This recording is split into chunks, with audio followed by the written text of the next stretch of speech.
Come with us today as we install a 6-button gang switch system and some of the pitfalls that go along with it. This is Jeeping Mo.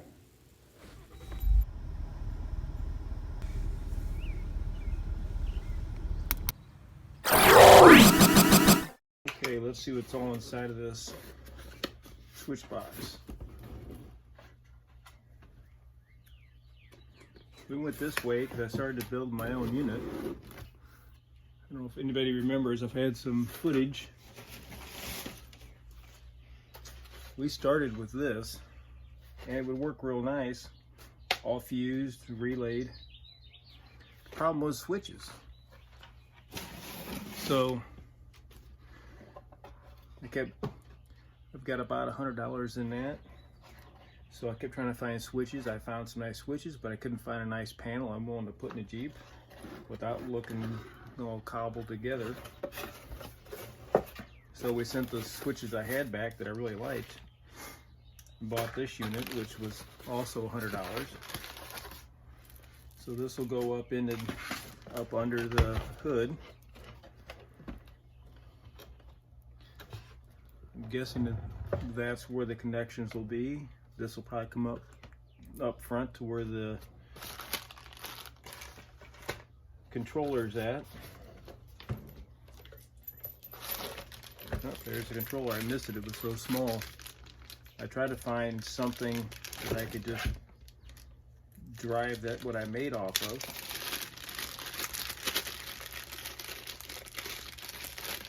So this way, this will drive this little unit. I'll probably stick it up on the panel up front. And then it comes with the little stickies. You know, eventually I'm going to put some lockers in the Jeep, so those will be there. So it'll probably be, we'll start out with some kind of light. I know I'll do a light, and it'll probably get onboard air before long. So we're going to start installing this, and there's another thing coming in that we'll end up installing as well. So with that, let's get to this and start putting this together. Okay, the instructions look fairly simple. You just have to mount the box under the hood. We'll run the wires up through the panel, a couple crimps, and we're done. A lot of videos talking about passing things through a grommet. And the firewall, we're talking about this firewall grommet right here. Well, if you have a stick shift, that is a no-go. You're going to knock that grommet out, and you're going to hit the piece of plastic that's holding the pedal assembly for the clutch pedal. Okay, we kind of got the box mocked up where we're going to have it. I'm going to get a piece of angle iron, and we'll mount into these two bolts, and we'll mount it right here. These will be the connections for the externals, battery,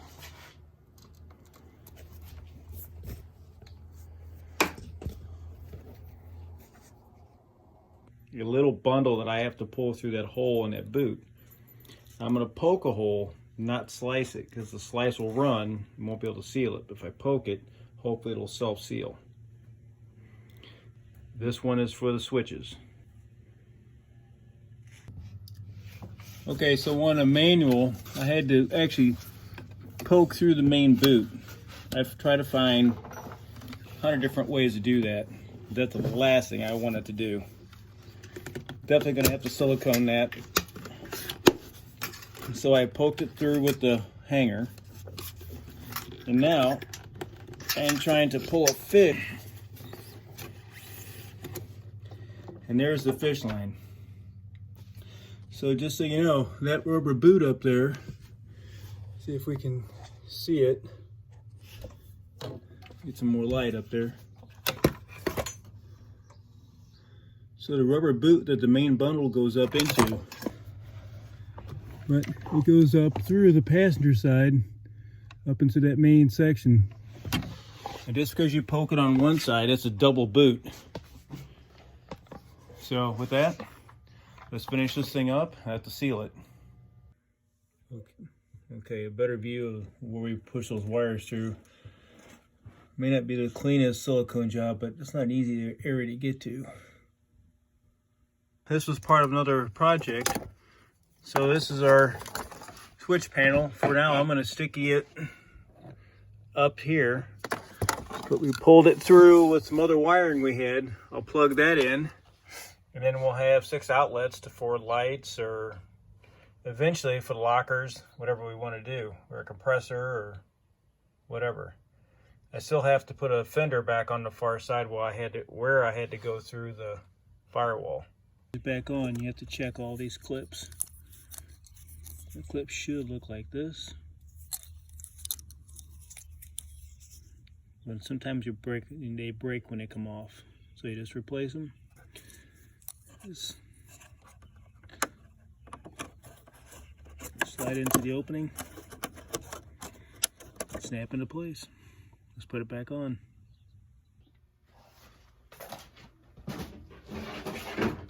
Okay, if you've never put one of these fenders on, it's pretty easy. Here's some alignment pins.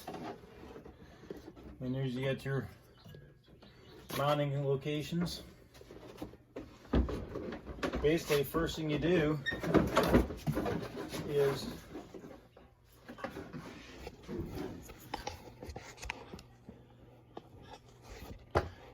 when you put one of these on, the first thing you gotta do is you gotta plug this plug in.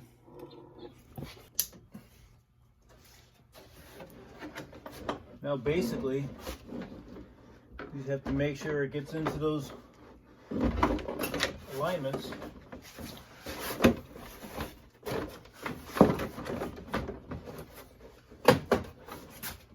So when you see people ripping fenders off on a trail, the reason why is because they snap on just that easy. We got to put the bolts on. I'm missing a couple plastic clips. I got to get some more. Then I just put the bolts back in.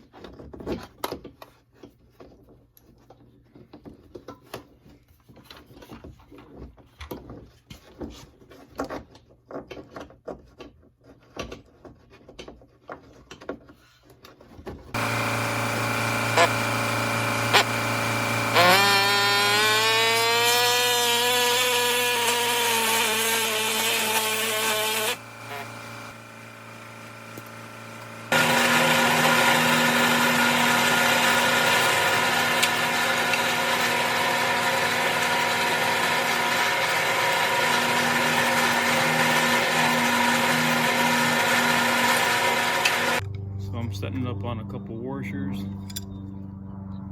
We brushed it up with a little steel wool without a Scotch Brite.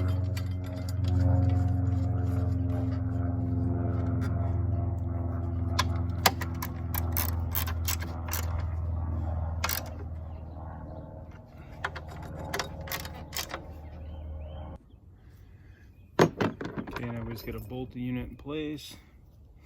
Picked up some stainless hardware.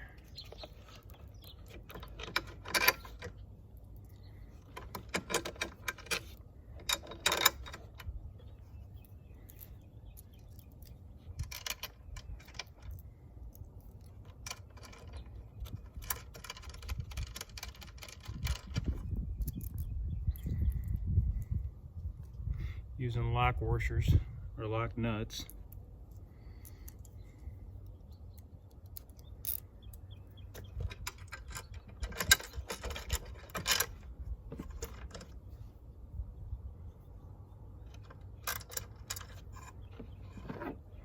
And button heads so they look cleaner.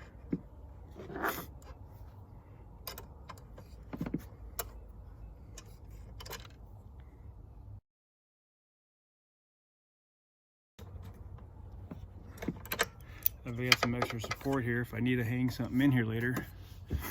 Extra grounds or whatever I want. So the last thing I need to do is go to the electrical box, find my auxiliary, run my auxiliary line, and that's it. Switches are installed.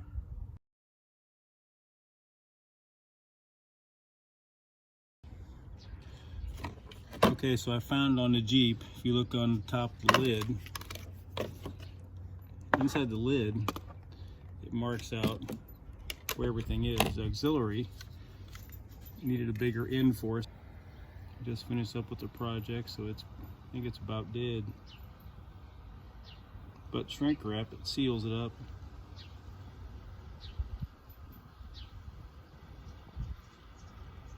Just got to put it on this. See, N1 connections is your auxiliary, and that way the switches will stay on. Alright, so when you attach something to these posts, don't think you're just going to take off this nut.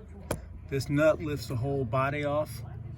Treat it like a stud, and just, in this case, for this fast. Alright, so we made this bracket to hold the main box for the switches.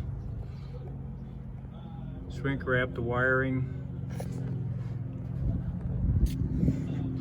This is a fairly nice box on the inside. Relays on the inside and fuses, so I gotta give it to them. Pretty nice unit. Pretty easy install. So everything will be in the links for the parts. Will all be in the descriptions.